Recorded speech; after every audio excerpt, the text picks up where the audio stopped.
खूप खूप स्वागत करते आजच्या एका नवीन ब्लॉगमध्ये. आय होप तुम्ही सगळे मस्त असाल. तर आज आहे लग्न आणि तुमची तयारी वगैरे झालेली आहे. तर आता मंडपात जातो आहोत आम्ही लग्नासाठी आणि आईसुद्धा आलेली आहे इकडे. तर आता निघतो आहे आम्ही लग्नासाठी कारण मुहूर्ताचा वेळ झालेला आहे. सो चला आजचा ब्लॉग जो आहे छोटासा लग्नाचा तो सुद्धा शेअर करेन. आय होप तुम्हाला तो सुद्धा आवडेल. तर आवडल्यास लाईक सबस्क्राईब शेअरसुद्धा करा. चला आता निघूया. तर चला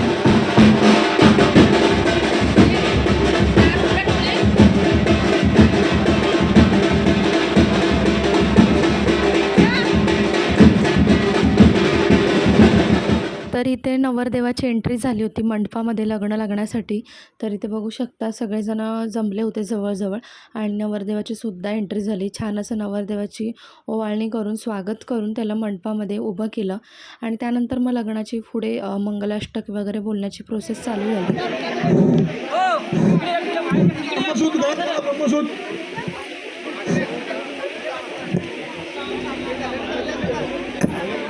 अंतर्पाठ ठरला ते ब्रह्मसूत अंतर्पाठावरून परत इकडे घ्या. ब्रह्मसूत इकडे लागून ठेव मुलीच्या गळ्यात घालायला.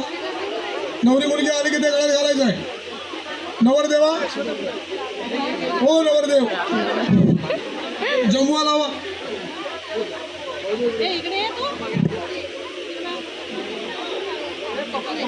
बरे आपल्याला मस्त जागा दिसेल. झाली का तयारी?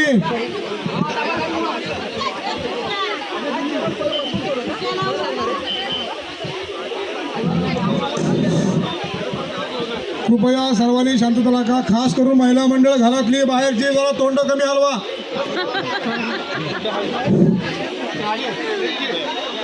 सावधान स्वस्ति श्री गणनायक गजमुख मुहुरेश्वर सिद्धिद भस्मरं ओघरं ग्रामोराञ्जनसो स्थितो गणपति सूर्याद्वयोर्मङ्गलं शुभमङ्गलं सावधान लक्ष्मी स्तुभपारिजातकसुरा धन्वन्तरी चन्द्रमा गावः मधुगा सुरेश्वर गजो रम्भादिदेवाङ्गना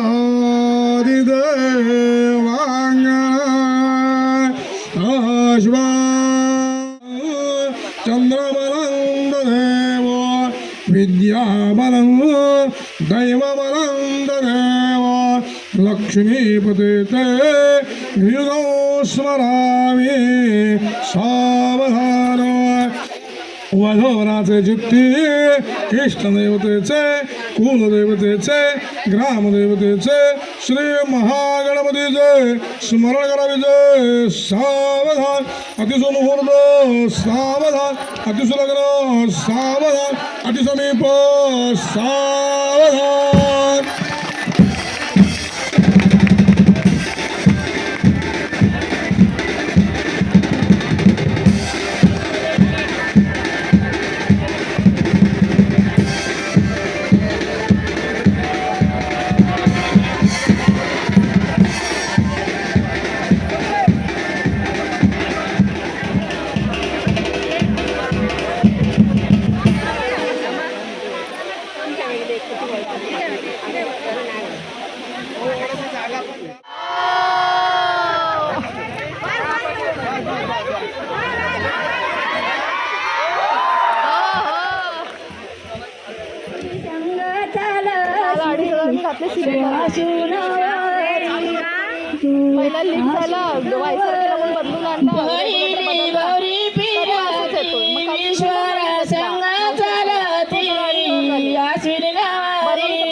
भरपूर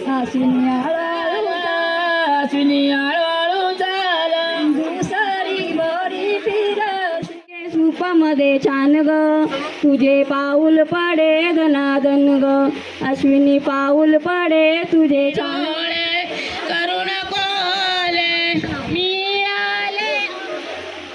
त्यानंतर लग्नाच्या ज्या काही विधी असतात सगळे ब्राह्मण काका जे होते ते पूर्ण करून घेत होते. त्यानंतर मग वेळ आली भोजनाची. तर त्यानंतर मग आम्ही सुद्धा जेवायला बसलो. दुसऱ्या की तिसऱ्या पंक्तीला आम्ही जेवायला बसलो होतो. प्रचंड भूक लागली होती आणि गावच्या पंक्तीतलं जेवण मला प्रचंड आवडतं. सो आम्ही ते सगळे बसलो होतो फॅमिली मेंबर. तर माझ्यासमोर सगळ्या माझ्या जावा वगैरे या सगळ्या बसल्या होत्या आणि मी अपोजिट साईडला. त्यानंतर जेवण वगैरे आवरल्यानंतर मग नवरा मुलगा आणि नवरी मुलीची एंट्री झाली. दोघं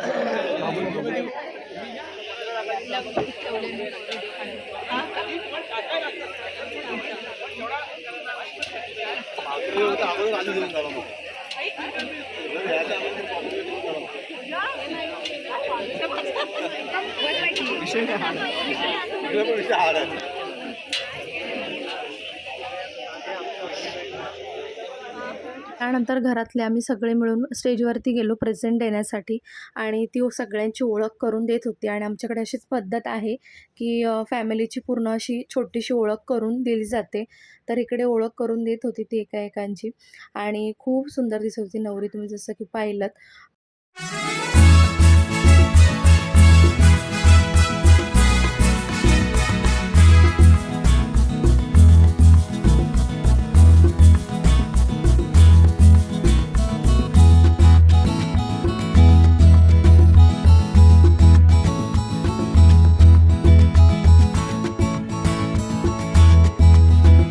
रिसेप्शन झाल्यानंतर पाठवणीच्या आधी सगळ्यांना आमच्याकडे श्रीफळ भेटवलं जातं आणि भेटवणीचा कार्यक्रम होतो आणि त्याचसोबत ओळखसुद्धा केली जाते.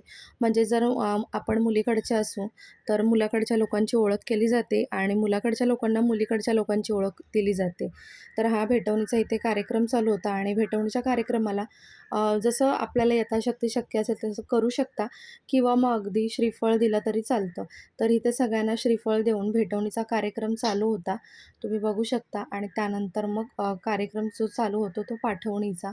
आणि पाठवणीचा वेळ खूप कठीण असतो मुलीसाठी, खूप त्रासदायकसुद्धा असतो. तिला तिचं लहानपणापासूनचं मोठ्यापर्यंत चं घर सोडून तिला नवऱ्याच्या घरी जायचं असतं आणि अशा वेळेला तिला लहानपणापासूनचे सगळे क्षण तिला आठवत असतात आणि ते आठवून तिच्या डोळ्यात आपसुकच पाणी यायला लागतं आणि आजूबाजूला जे जमलेले असतात त्यांच्यासुद्धा डोळ्यात पाणी यायला लागतं. पण असो, ही वेळ कोणासाठी टळलेली नाही आहे. प्रत्येक मुलीला या क्षणाला सामोरे जावेच लागते. तर इथे लोलोची बघा किती गडबड चाललेली आहे.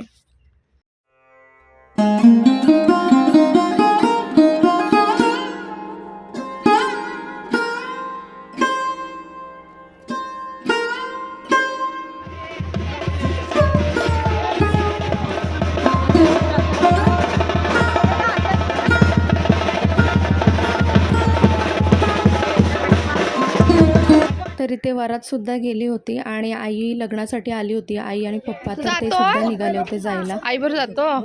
Bye bye bye.